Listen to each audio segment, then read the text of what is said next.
Hey there. Subscribe to my channel. And also press this bell icon, so you never miss any new updates.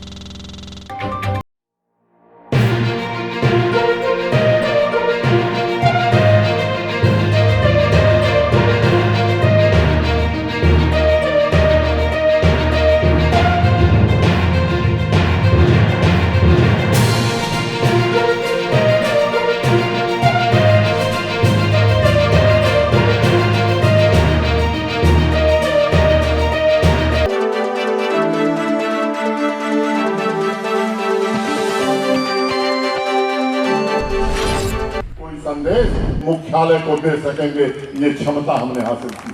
Pulwama में 40 से ज्यादा हमारे CRPF के जवान आतंकवादी हिंसा के शिकार हो गए। आतंकवाद और नक्सलवाद दो ये ऐसे नासूर हैं जिन पर विजय प्राप्त करना ये भारत की नियति है। आखिर कौन विजय प्राप्त करेगा इन पर? क्या वो सरकार जिसने मुंबई में जब आतंकवादी हमला हुआ सैकड़ों निर्दोष लोग मारे गए और उस समय के कांग्रेस के नेता यहाँ कह रहे थे कि मुंबई जैसे बड़े शहर में ये छोटी घटनाएं हो जाती हैं और मुंबई दूसरे दिन अपने गति से चलने लगती। अभी कांग्रेस पार्टी ने अपना चुनावी घोषणा पत्र देश की जनता के सम्मुख रखा। उसने 2 वायदे किए हैं। कहा कि चुनाव में अगर विजय मिली तो arm forces special protection act, जिसके कारण देश के सैनिकों को कवच मिला हुआ है, उसको खत्म करने की बात कांग्रेस पार्टी ने कही है। राष्ट्रद्रोह का मुकदमा जिस धारा में 124A में दायर होता है, कांग्रेस ने उसे भी खत्म करने की बात कही है। मित्रों, पिछले दिनों में कुछ लोग पाकिस्तान की भाषा बोल रहे हैं, सैनिकों के शौर्य का अपमान कर रहे हैं, और इसलिए मैं कहना चाहता हूं, ये चुनाव सामान्य चुनाव नहीं है, ये केवल सरकार बनाने का चुनाव नहीं है, ये चुनाव भारत के सम्मान और स्वाभिमान का चुनाव है। भारत को दुनिया की तीसरी बड़ी सबसे अर्थव्यवस्था बनाने का चुनाव है। और मैं कहना चाहता हूं, 29 अप्रैल को केवल वोट श्री गोपाल शेट्टी को सांसद बनाने और श्रीमान नरेंद्र मोदी को प्रधानमंत्री बनाने के लिए ही नहीं वोट आपको देना है। उन तमाम लोगों जिन्होंने पिछले महीने में पाकिस्तान की भाषा बोली है, जिन्होंने सेना के शौर्य का अपमान किया है, जिन्होंने जवानों के बलिदान को गाली देने का काम किया है, 29 अप्रैल तारीख है उस अपमान का बदला लेने की। और इसलिए मैं निवेदन करूंगा, न लाठी चलाना है, न डंडा, न गोली, न बंदूक, केवल कमल की इतनी बटन दबानी है, इतनी बटन दबानी है, इतनी बटन दबानी है कि 50 साल पाकिस्तान बोलने वाले लोग हिंदुस्तान में नहीं रह पाए, उनका आता पता न लगे। ये काम आपको करना है। यहाँ पर मुझे बताया गया है कि उत्तर भारतीय लोग बड़ी संख्या में, मैं उनसे निवेदन करना चाहता हूँ, आज देश को ये गौरव हासिल है, नरेंद्र मोदी जी की पैदाइश होगी गुजरात में, लेकिन आज बाबा विश्वनाथ की नगरी के वो सांसद हैं और देश का प्रधानमंत्री आज उत्तर भारतीयों का प्रतिनिधित्व करता है। और ऐसी परिस्थिति में कम से कम उत्तर भारतीयों का जिम्मा है सामूहिक रूप से संगठित होकर के पूरी ताकत के साथ 29 अप्रैल को एक वोट कमल के निशान वाली बटन के सामने दबाने। बंबई में आप रहते हैं लंबे समय से, मैं कहना चाहता हूं, गोपाल शेट्टी एक ऐसे जनप्रिय नेता हैं जिनके रहते हुए उत्तर भारतीय यहाँ खुशी से रह सकते हैं, अपना व्यापार और व्यवसाय कर सकते हैं। आपकी सुरक्षा की गारंटी गोपाल शेट्टी और देवेंद्र फडणवीस है, दूसरा कोई नहीं है। मित्रों, पिछले 5 वर्षों में मोदी जी के नेतृत्व में देश में बहुत कुछ बदला। आखिर किस आधार पर आप वोट देना चाहते? जाति के आधार पर, धर्म के आधार पर, क्षेत्र के आधार पर? मुझे लगता है कि पढ़े लिखे मतदाता के नाते यदि आप विचार करेंगे तो मेरे हिसाब से 3 आधार बनते हैं। पहली पार्टी, दूसरा नेता और तीसरा कामकाज। अगर पार्टी की मैं बात करूं तो जिस पार्टी में हम गोपाल शेट्टी जी तमाम हमारे मित्र काम करते हैं, भारतीय जनता पार्टी, एक ही सिद्धांत रहा है जब से हमारा जन्म इस देश की राजनीति में हुआ है, व्यक्ति से बड़ा दल, दल से बड़ा देश। और जब जरूरत पड़ी है देश को, 71 में युद्ध हुआ, पाकिस्तान से बांग्लादेश का निर्माण हुआ, श्रीमती इंदिरा गांधी जी देश की प्रधानमंत्री थी, हम सबके प्रिय श्रद्धेय नेता श्रीमान अटल बिहारी वाजपेयी संसद में थे, उन्होंने इंदिरा जी की भूल प्रशंसा की थी। अभी 6 मिनट है, आपको मैं घड़ी देख रहा हूँ, इंदिरा जी की प्रशंसा वो इंदिरा जी की प्रशंसा नहीं थी, वो भारत के प्रधानमंत्री की प्रशंसा थी। दुनिया को यह संदेश देने की कोशिश श्रद्धेय वाजपेयी जी ने किया था कि जब सवाल देश का खड़ा होगा तो राजनीति आड़े नहीं आएगी, हम सरकार के साथ खड़े रहेंगे। लेकिन आज क्या हो गया, विपक्ष को क्या हो गया? दूसरी घटना, जब देश ये आपातकाल लगा, इंदिरा जी ने इमरजेंसी लगाई। भारतीय जनसंघ इस देश की एक मजबूत राजनीतिक ताकत थी, हमने विलय कर दिया जनता पार्टी में, ये मान करके जनतंत्र रहेगा, लोकतंत्र रहेगा तो फिर पार्टी बना लेंगे। और मित्रों, आज चीन की कम्युनिस्ट पार्टी को पीछे छोड़ते हुए दुनिया की सबसे बड़ी राजनीतिक पार्टी भारतीय जनता पार्टी बन गई है। और मैं कहना चाहता हूं कि आज भारत की राजनीति का एजेंडा हम तय करते हैं, बाकी के राजनीतिक दलों के लोग केवल प्रतिक्रिया देते हैं। ये स्थिति भारत के राजनीति में पैदा हुई है। अगर मैं नेता की बात करूं तो हमारे पास जो नेता है नरेंद्र मोदी के रूप में, जरा मिलान करके देखिए कौन विपक्ष का नेता है जो नरेंद्र मोदी के मुकाबले खड़ा हो सकता है। कश्मीर से लेकर कन्याकुमारी तक वंशवादी नेताओं की एक लंबी कतार है, चाहे वो फारूक अब्दुल्ला के पुत्र हो या स्टालिन हो, वहां सभी वंशवादी नेता आज खड़ा होकर के नरेंद्र मोदी जी को रोकने की कोशिश कर रहे हैं। ये गठबंधन, दलों का गठबंधन मोदी को रोक नहीं सकता, क्योंकि मोदी का गठबंधन देश की जनता से हो गया है।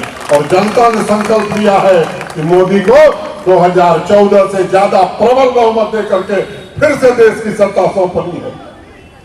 और मित्रों, एक मिनट मैं आपकी बात पर ही आना चाहता हूं। ये कद ऐसे नहीं मिलता है, ये कद मिलता है 18 घंटे काम करने से, ईमानदारी से। 5 साल प्रचंड बहुमत के बाद, सरकार होने के बाद ईमानदारी से काम करना, 5 साल में एक दिन छुट्टी न लेना।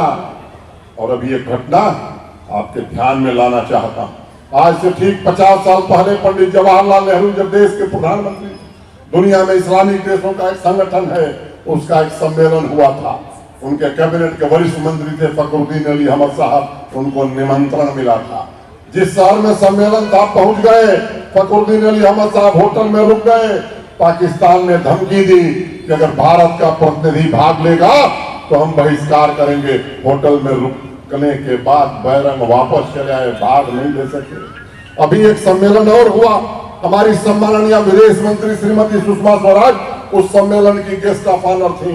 जिस दिन कैप्टन अभिनंदन वापस आए, देश उनका अभिनंदन कर रहा था, उसी दिन सुषमा जी बैठक के लिए रवाना हो रही थी।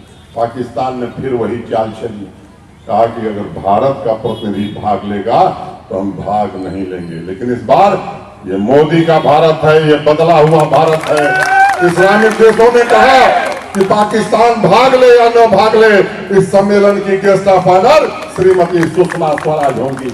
हम शांति के पुजारी हैं, ये बुद्ध और महावीर की धरती है, हम युद्ध नहीं चाहते। लेकिन अब मोदी के नेतृत्व के भारत ने नीति बदल दी है, हम किसी को छेड़ेंगे नहीं, लेकिन कोई छेड़ेगा तो उसे छोड़ेंगे भी नहीं। ये नीति हमारी रही है। मित्रों, पॉपुलरिटी के मामले में दुनिया का मोस्ट पॉपुलर नेता हमारे पास है, नरेंद्र मोदी के रूप में है। और प्रॉपर्टी के मामले में दुनिया का सबसे गरीब नेता है हमारे पास नरेंद्र मोदी ने। 13 साल मुख्यमंत्री गुजरात का, 5 साल हिंदुस्तान का प्रधानमंत्री, और जिसकी मां 450 वर्ग फुट के 37 साल पुराने मकान में रहती है किसी का मुकाबला नरेंद्र मोदी से? आप फैसला करिए किसको प्रधानमंत्री आप देखना चाहते हैं। क्या उन लोगों को जो फिर स्पेक्ट्रम की नीलामी में, कोयले की नीलामी में, कॉमनवेल्थ गेम में भ्रष्टाचार करेंगे, ऐसे लोगों को, या फिर से मोदी को बनाना है? आप बताइए, मोदी को बनाना है या नहीं बनाना? अगर बनाना है तो प्रधानमंत्री जी को वोट आप नहीं देंगे, आप गोपाल सेठी जी को भेजेंगे, तो ये जाकर के वोट देने वाले हैं। ठीक है ना मित्रों? अंतिम बात, अभी 3 मिनट है। आप लोग क्यों परेशान है? मैं घड़ी देख रहा हूं।